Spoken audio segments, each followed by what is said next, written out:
चला म्हणे उलगडूया। महापालिका निवडणुकीच्या पार्श्वभूमीवर पुण्यामध्ये राजकीय घडामोडींना वेग आला आहे।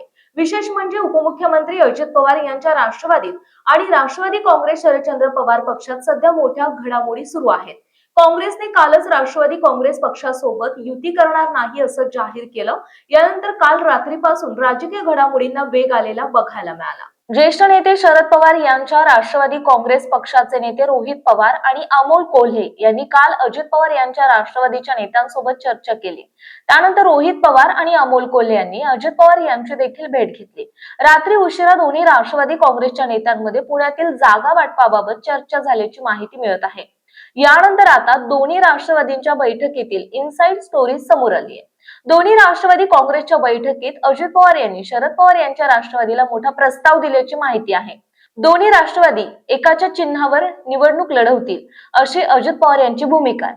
दोन्ही राष्ट्रवादींमध्ये जागा वाटपाबाबत कोणताही वाद नाही, पण दोन्ही राष्ट्रवादीचे उमेदवार एकाच चिन्हावर निवडणूक लढवतील असा अजित पवार यांचा प्रस्ताव आहे।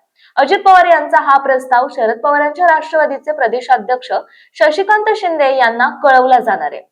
त्यानंतर आज रात्री किंवा उद्या युतीची घोषणा होणार। असं असलं तरी घड्याळ चिन्ह शरद पवार यांच्या राष्ट्रवादी काँग्रेस पक्षाला मान्य होणार का हे पाहावं लागेल। आज संध्याकाळपर्यंत निरोप द्या असं अजित पवारांनी बैठकीला आलेल्या नेत्यांकडे प्रस्ताव पाठवला।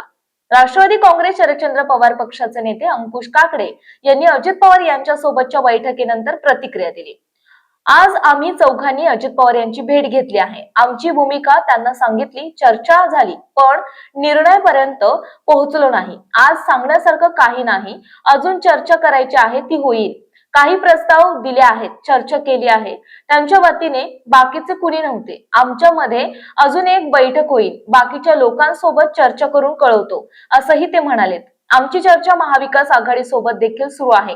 काँग्रेसने काल घेतलेल्या भूमिकेमुळे महाविकास आघाडीचे स्वरूप आता बदललं आहे असं अंकुश काकडे यांनी म्हटलं आहे।